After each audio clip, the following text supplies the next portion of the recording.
Alright guys, this is a collection update. Thanks for joining me. We got a fuck ton of stuff to cover, so I'm not going to mince my words. I'm going to have to split this into two different videos because I got a shit ton of 7 inches and I got my normal pile of CDs that I got in this week. So we're going to do a 7-inch video and a CD video. While I'm talking, we're going to be listening to Night Conqueror's Day. The album is called The First Snowfall. It came out on Hammerheart Records in 1996, 7, 8, somewhere around there. I really have maybe only spun this once or twice.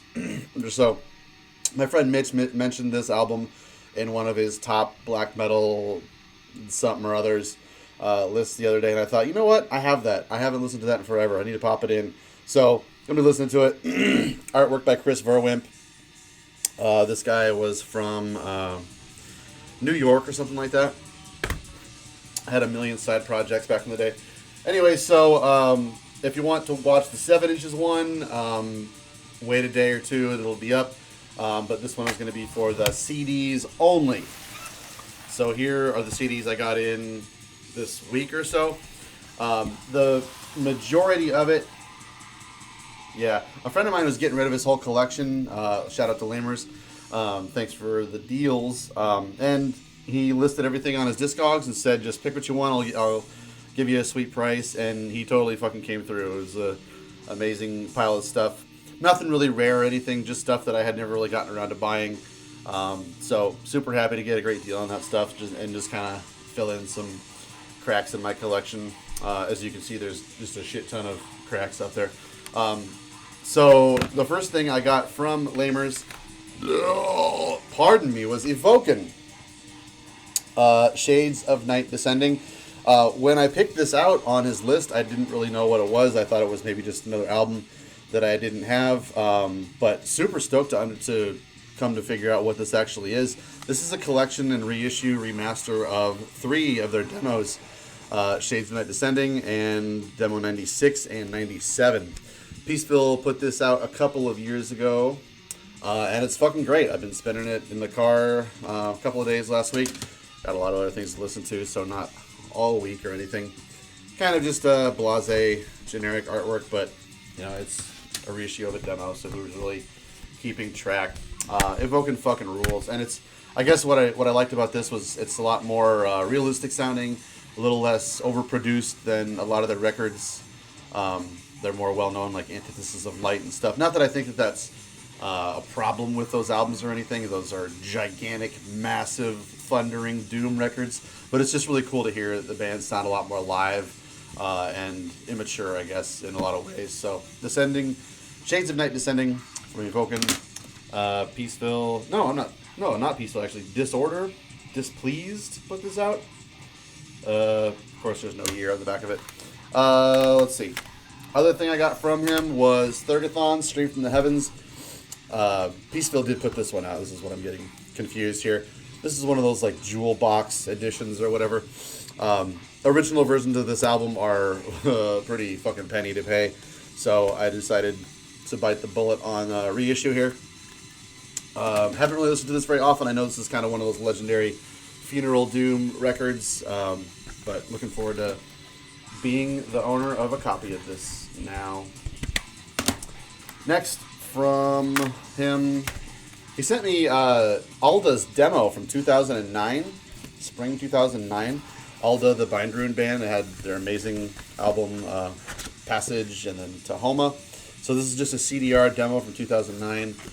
Haven't spun it yet, but super happy to find something that's so rare for cheap from my buddy Lamers. Let's see here. What else did he send me? I got them all scattered throughout here. That one. And I think that's it. There we go. Edge of Sanity, Spectral Sorrows. Just one of the Edge of Sanity albums that I never wound up getting a copy of. So stoked to have an OG copy of that. I've noticed lately, like, anything on Black Mark these days is worth a ton of money. Not that that was super rare or expensive. I think you can probably get it for like $18 or $15 or something. But that Black Mark stuff fucking needs to get reissued for one. And there's a lot of stuff that I never got around to getting from Black Mark because their distribution in the States was never very good. So, and like even with Bathory stuff, I don't really have most of the Bathory albums. I've probably got like 4 or 5 CDs or so, and no vinyl for sure. Next, he gave me Catacombs in the Depths of Riley. Moribund Records put this out. Moribund doesn't really do Doom albums very often, so this was a pretty cool surprise when it came out back, maybe 8 or 10 years ago or so. 06, 12 years ago. Damn. Time is flying. So yeah, Funeral Doom, I think it's a solo project. Electronic drums. Pretty atmospheric and monstrous and Lovecraftian. Another one, this is an album I've kind of always meant to pick up, but never really got around to it. Just kind of one of those things like when you're ordering a bunch of CDs, you might as well throw this in, and pick it up then. So this is kind of like a Cascadian post-black metal band called Sadaka. The album is called Terma. And when I first heard this band, I was in a member of some Facebook group where they kind of like share post-black metal, Cascadian black metal sort of stuff in there, and I was like, who is this? How have I never heard of this? How is it that nobody is freaking out about this album? And to this day, like, I've never heard anybody talk about Sadaka. It's beautiful, amazing kind of stuff. Like, if you're into Falls of Raros or anything of that ilk, this is totally up your alley. The only thing that kind of bugs me about it is God, those vocals are just really distractingly weird, but whatever, I'll tough through. Anyways, the vocals in this, don't really like how they're just like distorted kind of vocals. It's like, I'm not sure what it is or what the effect is that they put on them. Just extra distortion on the black metal vocals. They like compress them and then distort them. It's just kind of a little overbearing and weird. It just doesn't really mesh with the passionate music that's on the record. Next, Escale de Lune from Alcest. I don't know, I just kind of slept on a couple of their albums for a couple of years. I think, I don't know, their discography in my head is just kind of jumbled up, so I'm not all that familiar with all of their stuff, but a ton of their stuff is super good. So I'm pretty sure I'm going to wind up picking up all their stuff at some point. Great fucking band. And next, I got Catatonia, Tonight's Decision. Man, this one and what's the other one? They put out these two like kind of rock albums or something. Tonight's Decision and I'm just going to go ahead and look it up. Discouraged Ones. Tonight's Decision and Discouraged Ones. Those two I slept on. But then a friend of mine told me about Last Fair Deal Gone Down, and I bought that one and kind of liked it. But I just never really got around to buying copies of this one and Discouraged Ones. I still need to pick up Discouraged Ones.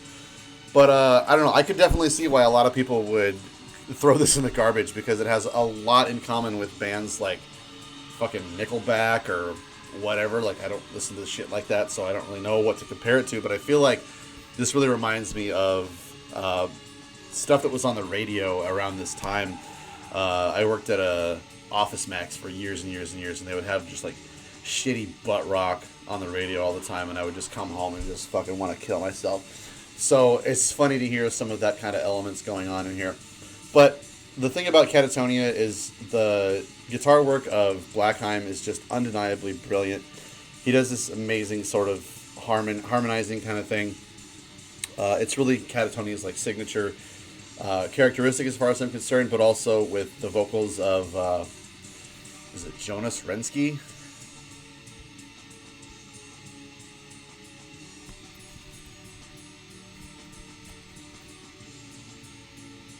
Yeah, Jonas Rensky.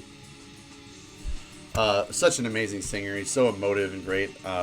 They write some great songs. So, you know, you all know Catatonia, I'm sure. So that does it for the box. No, it doesn't. I also picked up the Lunar Strain. This is a Regain reissue, and it has the Subterranean EP as a bonus. I just got Subterranean on CD like 2-3 weeks ago, so now I have 2 copies of Subterranean. So yeah, that does it for really as far as I'm willing to go in the In Flames discography.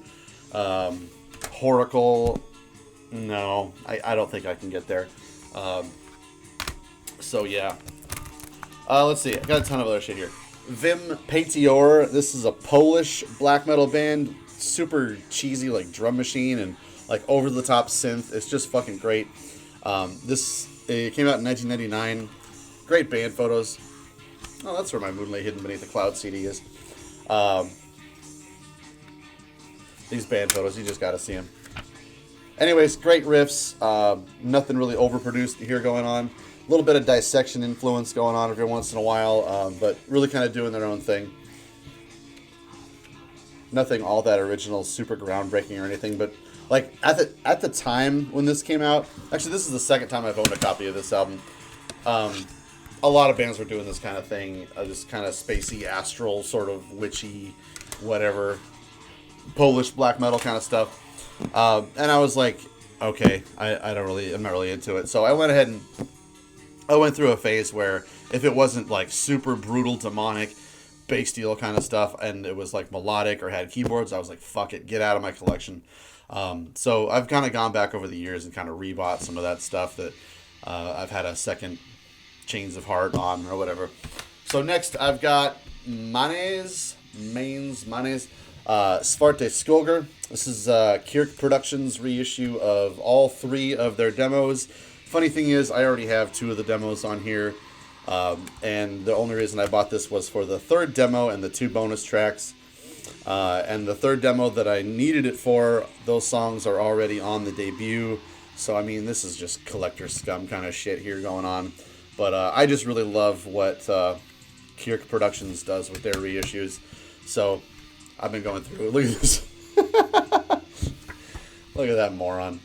Anyways, yeah. This is super killer early Norwegian black metal stuff from 93 and 94. If you're not familiar with Mains, the first thing I usually tell anybody is that Zaster owes this band a great deal of its existence to this band. They kind of ripped off what Manes was doing in their early days. If you don't believe me, check out the song Manens Not. I'll put a link down below, of course. Zaster actually covered Manens Not for a compilation called Destroyers from the Western Skies. And that was where it really clicked with me. I was like, holy shit, this totally just sounds like a Zaster song. Anyway, so next I got Lordian Guard's debut album. This stuff is so fucking great. Cheesy keyboards, cheesy like female fantasy kind of vocals. The guitar player from Warlord, Bill Samis, writes all the music in this. Super cheesy Christian, like pseudo proto power metal. It's just amazing songwriting. It's one of those things where it's fantasy, so the distance or the separation that it enjoys from being more realistic or heavy or like running with the rest of the pack does it a lot of service for coming off as a charming, cheesy sort of metal record. There's just so much metal coming through in the songwriting in this. It's something I've been meaning to pick up for years and years and years and years and years. Actually, not even that big of a fan of Warlord, but Lordian Guard is fucking awesome. Next, I got in Hate Them by Dark Throne. So I totally looked over this album, as I did with many of Dark Throne's albums, after like Ravishing Grimness or the one before that. Really, honestly, Total Death. At that point, I was like, all right, I'm done giving a shit about Dark Throne. But a couple of years ago, Peaceville started reissuing a lot of these albums with commentary from either Fenriz or both Fenriz and Nocturnal Culto. And man, I'm the hugest sucker for anything that Fenriz does. Whether it be music or his media personality. I'm just such a huge fan of that guy. So he kind of charmed me into giving this album a second chance or a second look. And it's really a great record. It's kind of not what you expect from Dark Throne if you are expecting, like stuff like Blade of the Northern Sky, Under a Funeral Moon, and all that kind of stuff. But it is a really killer album. I love it. Like, I recommend listening to it with commentary on it first, and just kind of understanding. And like, Fenriz really does a good job of telling you why it's a good album, and it's kind of fun, I think, to enjoy it through his eyes or ears, if you will. So, Hate Them from Dark Throne is a killer record. I'm actually kind of thinking now about picking up the Sardonic Wrath album now, just for the hell of it, because I'm sure it's something you could pick up for 10, 15 bucks. Marching onward, I have 2 albums from Grafvitner. This is the new one, and this is fucking brilliant. Amazing Swedish melodic, just carnal and evil and just fucking furious. It's the closest thing I guess I would compare it to would be Sorhin. And Sorhin is fucking godly Swedish black metal.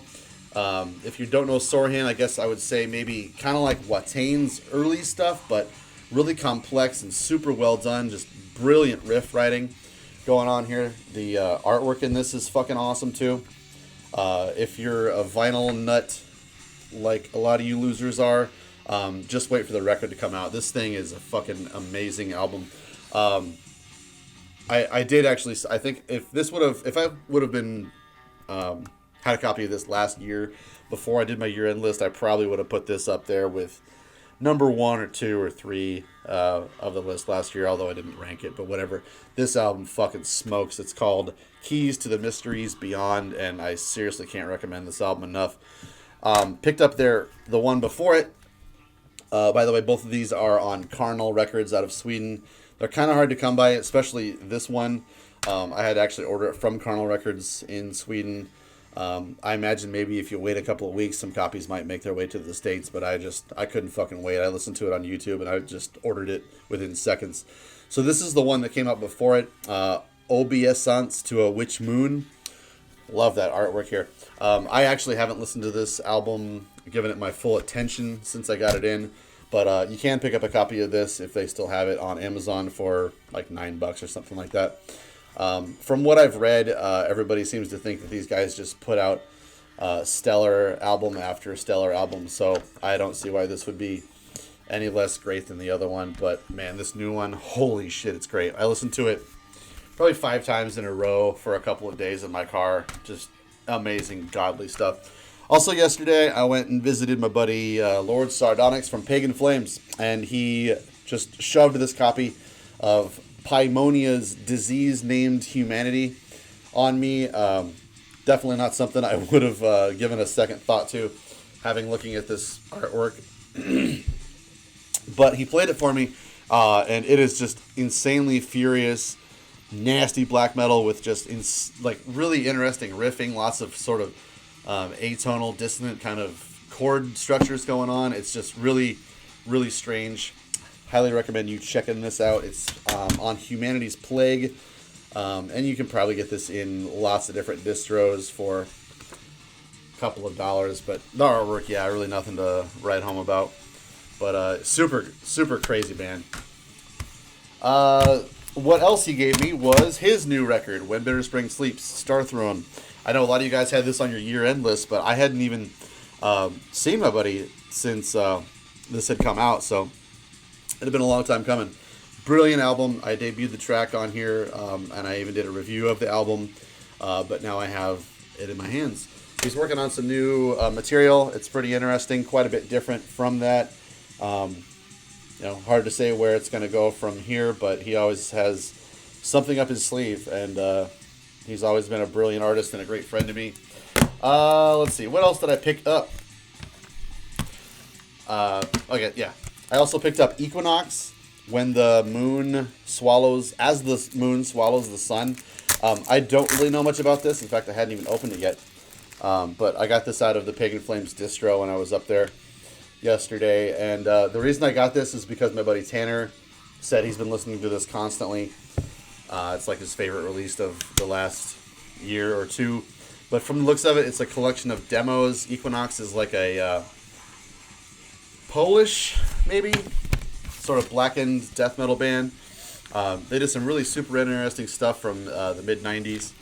So looking forward to digging into this stuff. I've been so into these like collections of demos and reissues and whatnot.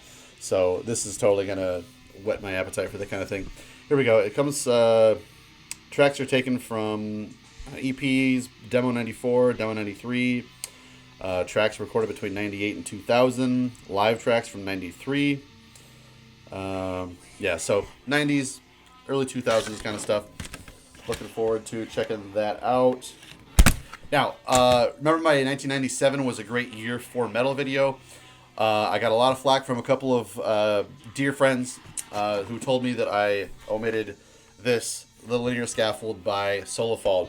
So I apologize, and this album is a significant release that came out in 1997 originally.